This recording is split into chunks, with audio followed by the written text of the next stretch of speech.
Hello, and welcome to the weekly philosophy chat. Billie Eilish recently made some comments at the 2026 Grammy Awards, which have caused quite a stir in the media. She said there cannot be any illegals on stolen land.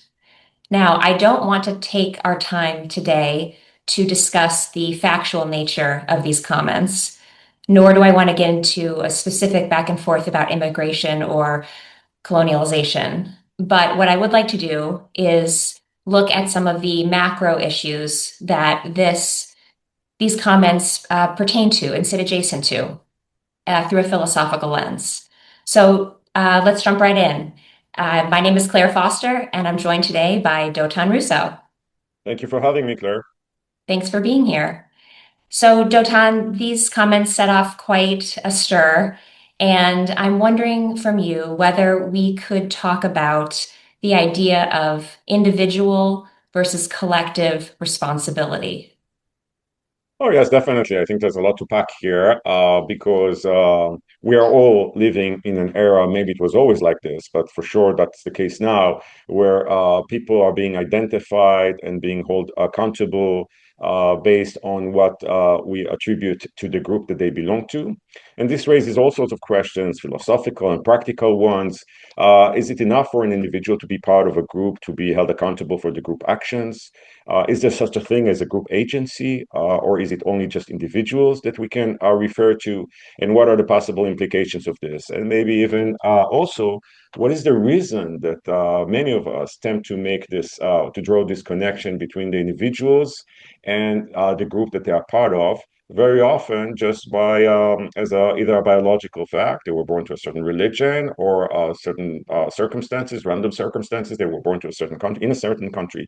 So I'm sure we are about to explore different angles of this very interesting topic. Yeah, so let's talk about some of those conditions that we find ourselves either under or that we choose for ourselves that make us feel responsible and even a sense of guilt over an association. So would you say some of these let's talk about what these conditions are and whether we choose them or whether we find ourselves in them.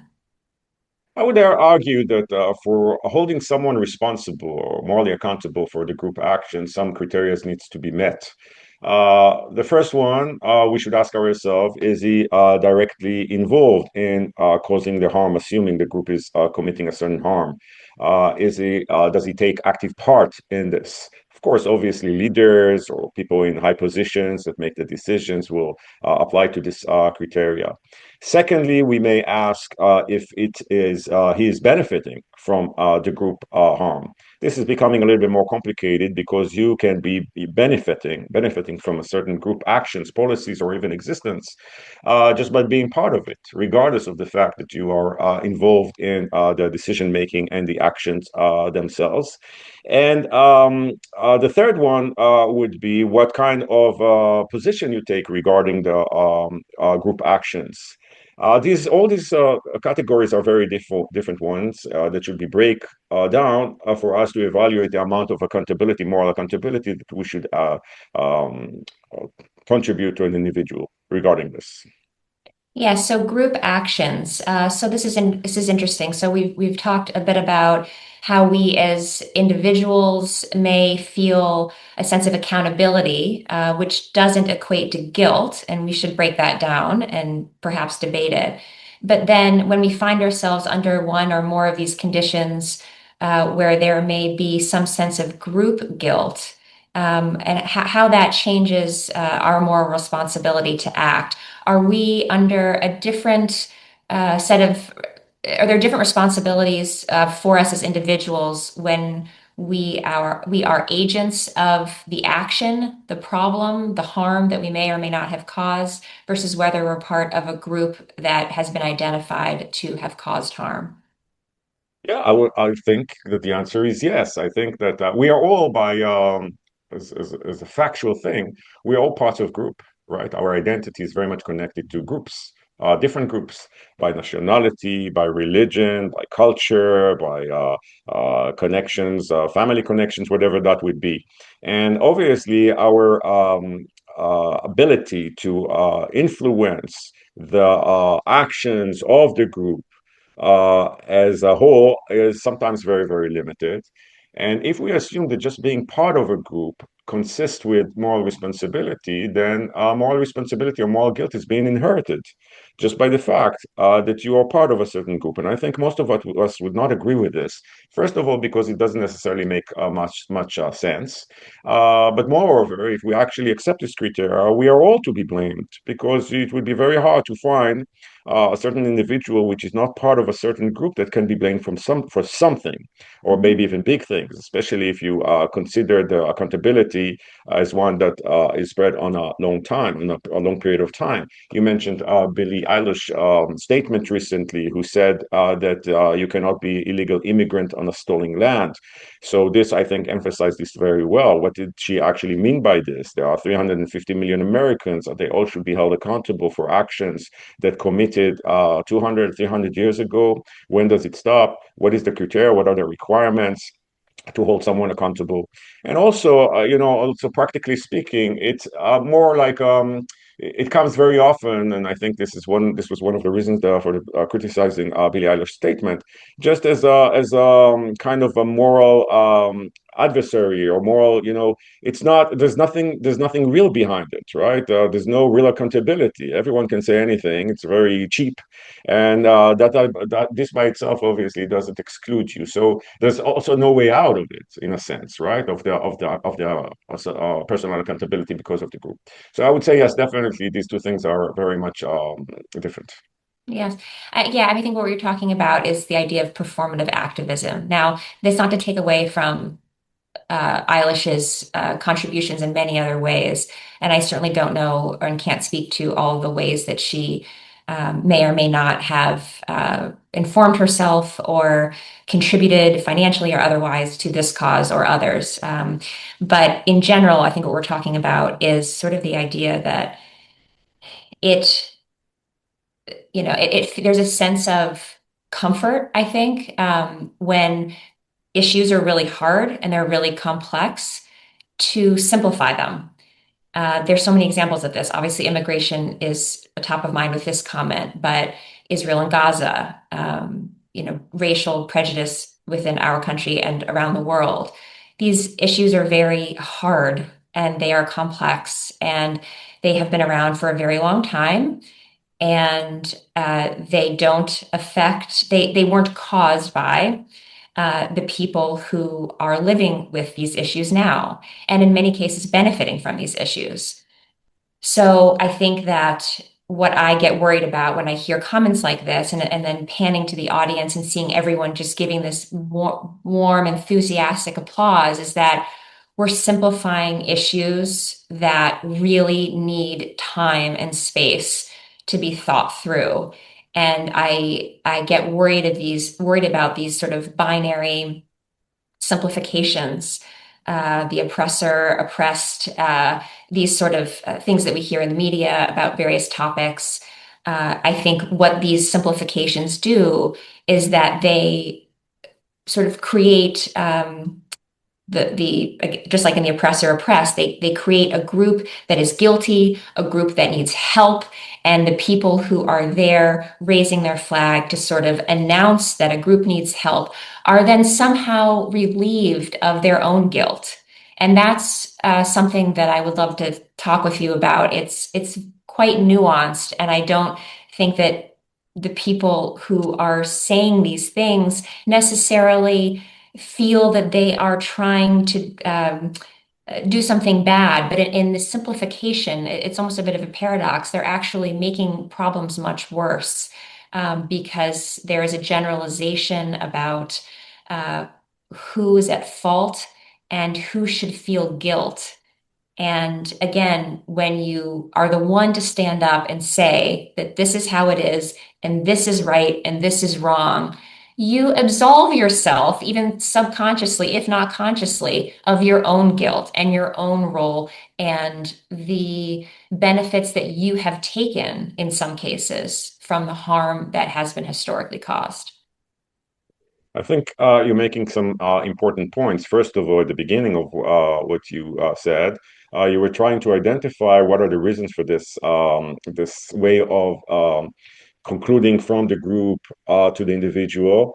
And I think what you were pointing out is that this is just a very natural psychological tendency that we all have to think in categories and to generalize and to simplify. Now, collective guilt make things much easier. The alternative is for us to dig into the details, to dig into the issue itself, and to identify who is responsible, what is he responsible for, and so on. This requires effort. It requires certain kind of commitment. Most people don't have it, and they don't feel also a moral duty to do so. They would just make this generalization, and there are so many examples to this. Some of them you were referring to yourself. So this is just one point that I think is important to address, that this is a natural tendency of humans that we first need to be conscious of if we care about this. If we want to take the right position, we need to be conscious about the fact that we have this tendency and to resist this to as much as we can and to remind ourselves we need to do so. The second thing that you mentioned about this performative morality, as you suggested, I think that's a very good point, and we see it all over us. I think, especially these days with the social media, where it's so easy to supposedly take a stand and to portray yourself as a moral agent by doing almost nothing, with no effort, with no sacrifice. All you need to do is to come up with a certain slogan, 30 seconds video or a statement, just like Billie Eilish. This by itself, obviously, cannot exclude you from the blame that you are suggesting that should be put on you, not someone else. And if that is the case, then, resisting moral accountability is something which is very easy to do. All you need to do is, just to have those slogans. And as we can see with the example of Billie Eilish, obviously she's supposedly advocating for a certain ideology, a certain interpretation, which relate to moral group guilt. But she herself obviously do not apply it regarding herself, right? I heard that there are many people surrounding her house wants to get in by saying, well, if it's a stolen land, there are no illegal invaders. Obviously, that is something that she would not accept. And in general, I don't think that she did much or she's doing much in this regard in terms of true sacrifice. So I think there's a danger here from both sides. First of all, if this performance of morality is something that we should consider as a way out of group accountability, we're giving a very easy way out. It's easy to manipulate, it's easy to be used, sometimes for good reasons, sometimes for bad reasons. So I think in this regard, you made very good points. Thanks. I think the other thing I want to sort of get into, because we started to talk about it, but I think it's worth going back to, is the idea of guilt. And I'm wondering if we're on the same page. We might be, might not be, we'll see, about whether the circumstances under which we should feel guilt. So I guess for harms that you did not directly cause, is guilt justified? No, I would argue that based on the very general definition, the answer is no. For someone to be held accountable, he needs to be either actively participant or, for the very least, he needs to have the ability to influence the group behavior. If these two criteria do not meet, then he should not be held accountable. This even in cases where he benefits from it. From being, let's say, a part of a country, a successful or rich country that commit atrocities. I don't know. So he benefits from the fact of the harm that is being done by the government, by the group, and still, if he doesn't have the influence to change, then he should not be held accountable. And so, but what is the, in general, I agree with you, but what is the line at which you would be accountable? So I think accountability and guilt are slightly different. So if you were receiving, and again, now we're talking theoretically, if you receive a benefit of some sort and or you witness harm in some way over a period of time, even if your influence is not proportional to the atrocities that you're witnessing, and you can't single-handedly change whatever it is that you're seeing, you could make some change. Are you not morally accountable to do something? Let's take a test case, a challenging one, but still Nazi Germany. Who's to be responsible for the unprecedented atrocities of Nazi regime? Should we hold accountable all the German citizens? Do you think? Well, I Of think that that's time, of something. course. I'm referring to that time, I between, know, let's I know, say, I know what you're saying. 1933, when Hitler got to power, until 1945. Yeah, Should I we mean, hold them accountable?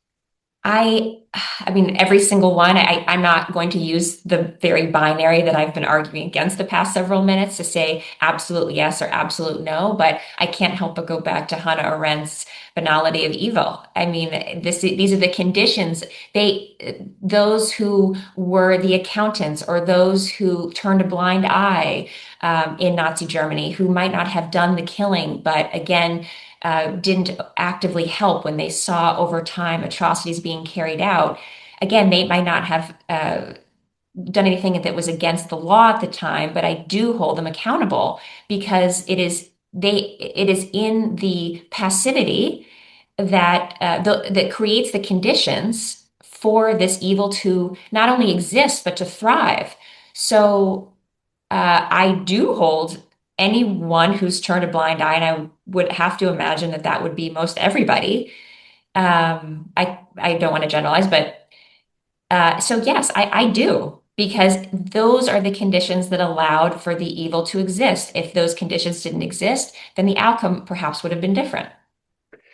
So let me push back a bit on this and maybe break this down to different categories, right? Okay. German citizens, should they all be blamed just by the fact that they were born in Germany and they naturally, without any, any self or individual interference, became citizens? Should they be held accountable just by the fact they are citizens? I think that the most people would say no. No, but not because not because they were of their nationality. That is Right. actually a dangerous So slope that's to the first slide down. category. So that's the first category. I agree. No. Let's pick another category of those people who were cooperating with the Nazi regime on different levels. They were advocating for the Nazi ideology. They were taking part in the process of executing many people, Jews, gypsies, whatever. They obviously, I think, should be held accountable. What Yes, of about course. people? Let's take another category, which maybe seems to be a little bit more complicated. And of course, we take just this just an example that can be applicable to other situations as well. What about German citizens who voted for Adolf Hitler in 1933 in the election? Should they be held accountable just by the fact that they voted for him, for the Nazi regime? But how do we think about their actions following that election? I think that's a good point, right? Just the fact that they voted for a certain government doesn't necessarily mean that each Yeah, individual who voted is I agree. responsible for everything that will come out of this regime. Correct. We need to dig a little bit further than this to see what exactly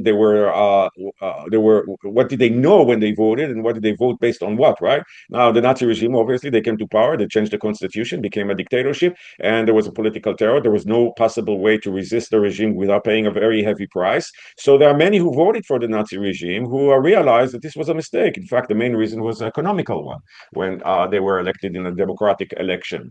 So this is also becoming complicated, right? You cannot be fully responsible of the outcome of a government that you voted for just because the fact that you vote for.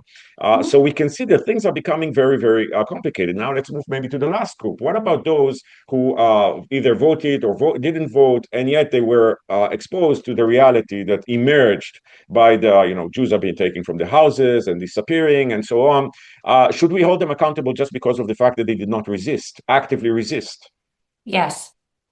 Well, I think this is also complicated because based on the two criteria that I mentioned before, the answer is not necessarily clear. First of all, I don't think that under the Nazi regime in the late stages, let's say in the 40s, the average citizen or the regular citizen had any influence in practice on what will happen. They may go out to the street with a sign, but they wouldn't change anything on the one hand. On the other hand, they would pay a heavy, very heavy price. So there's a question there. Is there any moral coherency in demanding that someone would sacrifice something or a lot for no practical outcomes. And this obviously was the case. Now, I'm not suggesting that those people have no responsibility. Of course, for this, we need to dig too much more many more details. But we can see how those questions becoming very, very complicated. And when we talk about Nazi Germany, yes, please, Claire, I can see Yeah, that no, you. I just think that's a dangerous slope to potentially slide down because if who determines what kind of influence you can have? I mean, that's a totally subjective comment, right? So by the way, it's completely protected by our own minds, that have total interest in protecting ourselves physically and otherwise. So it would be very easy to tell yourself that anything that I do won't have a real impact. So don't do anything at all. You could lose your Sometimes life. it's true.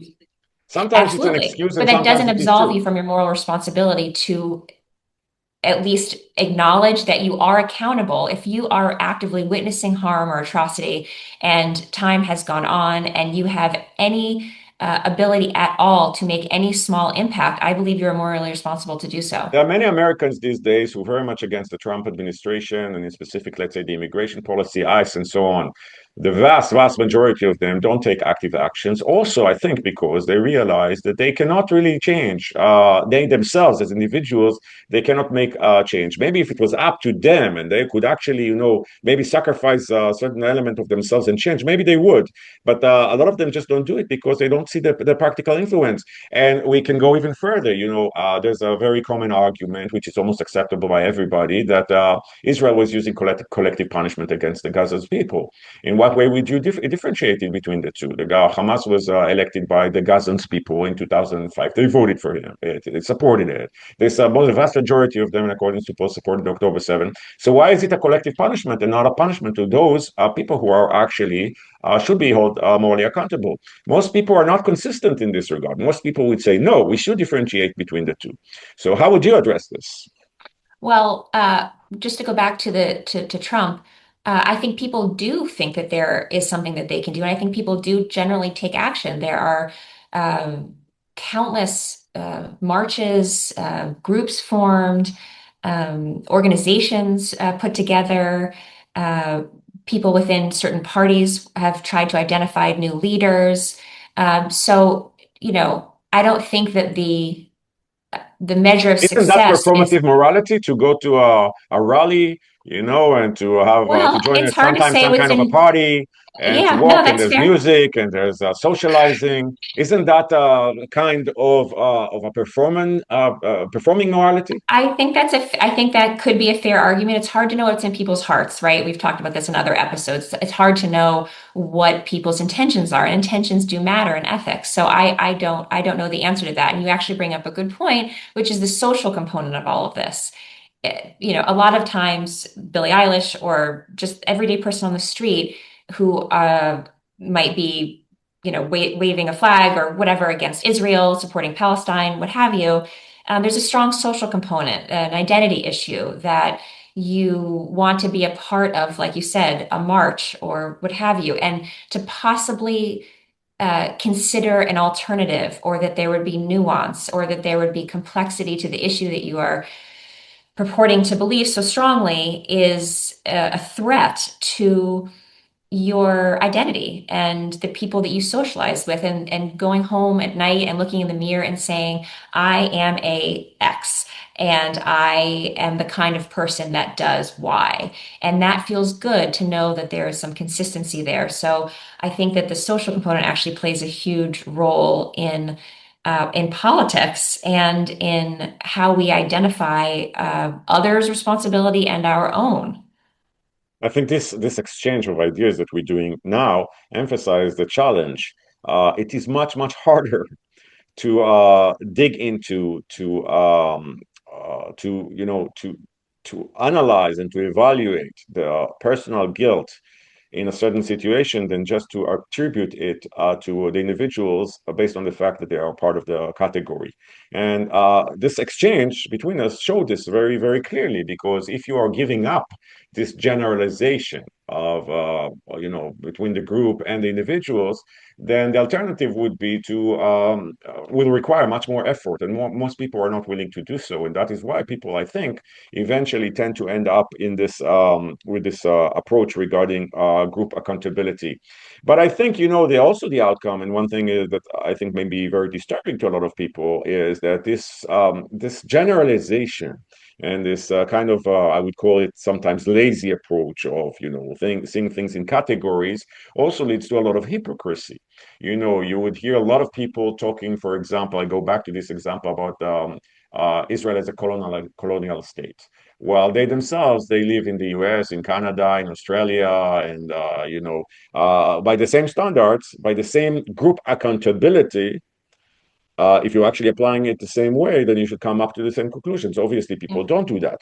People would argue that Israelis to blame for the Israeli government actions, but they would not say the same thing about the people in Gaza, right? So the judgments becomes very selective, and in Yes. that sense, very hypocrite. And it and we don't really succeed in having a serious and meaningful discussion. Even the Epstein case, right? You hear this now all the time that it's not about this specific individual and the people, probably many people who were involved in this way or the other, but rather it's the Jews. And the reason for this is because Epstein was Jewish. So here we actually do the same thing from a different angle. We are drawing conclusions from the individual to the group, and then we apply what the conclusion for the group to any individual of that group. So we see this all the time now, right? And this, you may ask, well, again, if that is the criteria, then for the very least be consist. So let's say the Jews have Epstein, and Americans have, I don't know, all sorts of serial killers and other horrific people, and every nation have them. So if we make such conclusions, we should do it consistently. Yeah. Nobody does. We are No. very, very selective, and we're not honest in the way we apply those criteria. And that is a Yes. major moral failure as well. Yes. I mean, I think that selectivity that you're talking about, I think, whether it was driven from the heart with an anti-Semitic feeling or whether it's just cognitive laziness, it is impossible for the Jewish diaspora to not conclude that repeated selectivity that is not in favor of the Jewish people is not anti-Semitism. So, you hear so many times, I'm anti-Zionist, but not anti-Semitic, this sort of thing. So it really, solving this obviously has not been possible in the past several thousand years. However, clearly the narratives that that we are attaching ourselves to right now are doing no one any favors.